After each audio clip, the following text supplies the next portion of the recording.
Hi, welcome back to my channel, Beautiful Minutia. If you're new here, my name is Tiffany, and today I wanted to talk about my top 5 favorite books from the second quarter of 2021. So a while back, I did a video of my favorites of the first quarter and almost forgot to do a second quarter one. So I'm glad I remembered.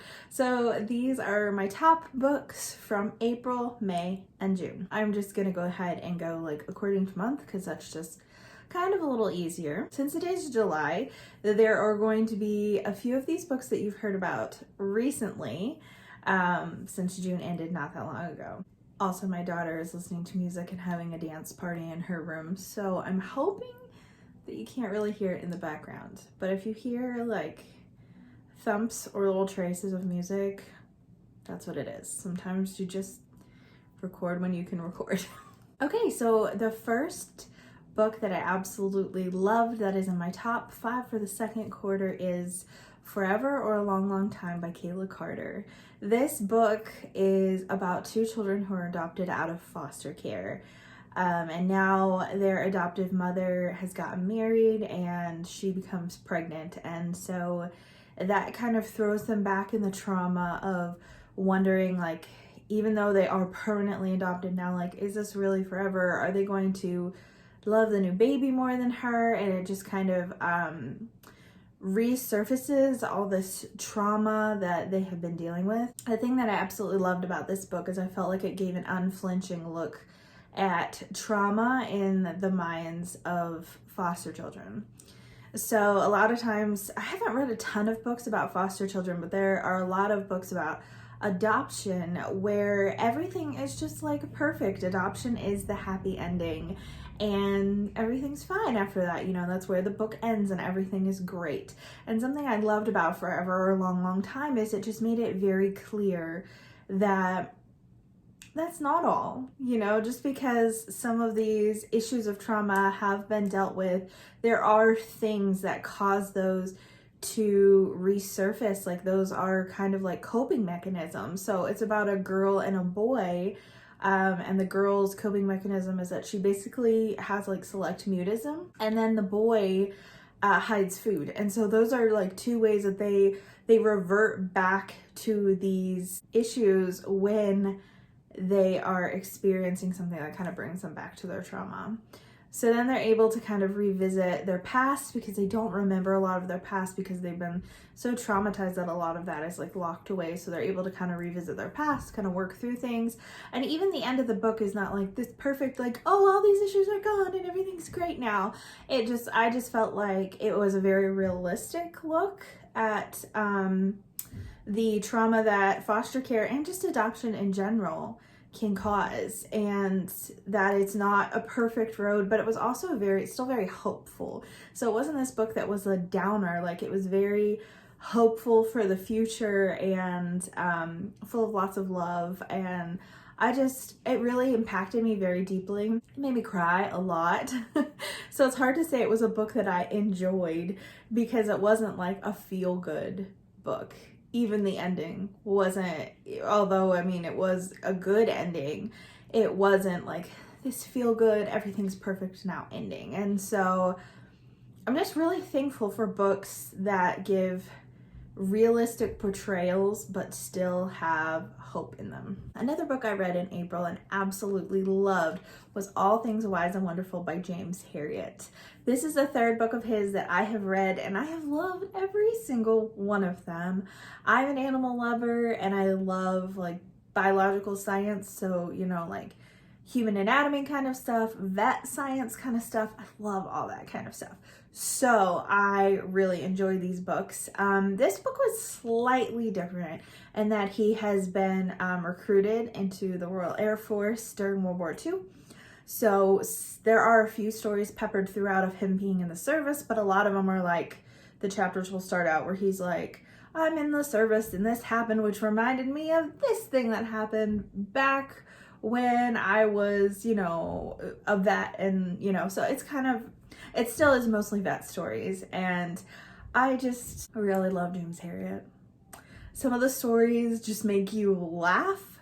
because of either the animals or the people. And then some of the stories just make you cry because they're so heartwarming and wonderful. And I just love it. Like, James Herriot is like my go-to feel-good author. Now we're getting into May, and for May, I mood read the whole month with Becca over at Hicks Picks Books. We just decided to do that. We were feeling a little burnt out from a lot of reading challenges and extensive TBRs, and we're like, you know what? We're just going to read what we want to read. And I ended up having so many 5 stars that month. I actually can't remember how many, but a lot of the books that like I wrote down that were my favorites did come from May, but I tried to like narrow them down. May was also the month that we knew we were moving, so I thought I wouldn't get very much reading done, but I actually ended up listening to a lot of audiobooks, some of which were great, some of which were terrible. So that really helped up my reading for the month. So the first book from May that I want to talk about is The Wednesday Wars by Gary D. Schmidt. I loved everything about this book. Everything. It was just wonderful. So basically it tells the story of this boy who is in middle school, and he thinks that his teacher hates him and has it out for him. And I guess it's every Wednesday there's like these like religious education that kids can go to. There's some for the Catholics and some for the Jewish kids. And he's Protestant, and he's the only Protestant in his class, so he's kind of forced to stay Wednesday afternoons with his teacher, who he thinks hates him. And she introduces him to Shakespeare, who he thinks is going to be really boring and really awful, and he absolutely falls in love with Shakespeare, and you just see how much this teacher invests in him over the school year. In addition to that, this book deals with some really tough issues because it takes place during the Vietnam War. So you've got pacifism versus, military service. You have just the hard things about the Vietnam War of people in the story who have loved ones who aren't coming home. The main character has a Vietnamese classmate, and so there's some racism perpetuated against her from kids and even adults. And in the midst of this year where this book takes place, the assassination of Martin Luther King Jr.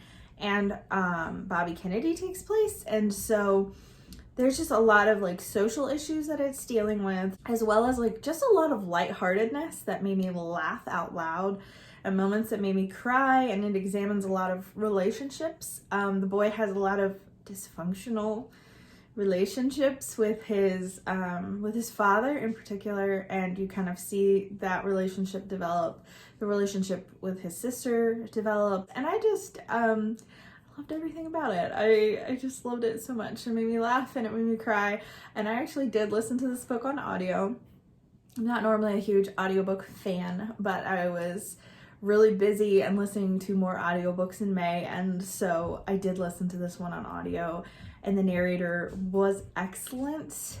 I think I would have still loved it just as much if I had physically read it, but it's one that I do want to own at some point because I just loved it so much. The next favorite book from the second quarter is going to be a shock to all of you.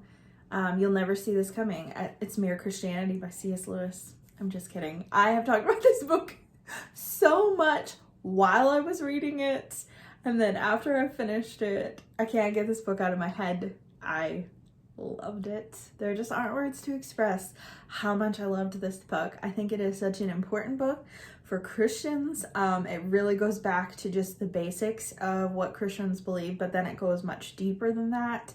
And I just thought it was really so well done, which I mean, I'm not surprised because it's C.S. Lewis. But I had only read C.S. Lewis's fiction before now, although I've read the Screwtape Letters, and that's like, it is fiction, but it's not. Like, you know what I mean if you read the Screwtape Letters. But every other book I've read by him, like I read his Space Trilogy, I've read Narnia, I've read Till We Have Faces, but this is the first like straight up nonfiction that I have read by him, and they were originally radio talks during World War II teaching about Christianity and stuff, so his perspective is very interesting when it comes to, like a wartime mentality. And it was just really, really wonderful. I felt like, despite the fact that it is such an old book, that it was still so very relevant. Like almost all of it, you wouldn't have even known it was written so long ago because it just makes so much sense.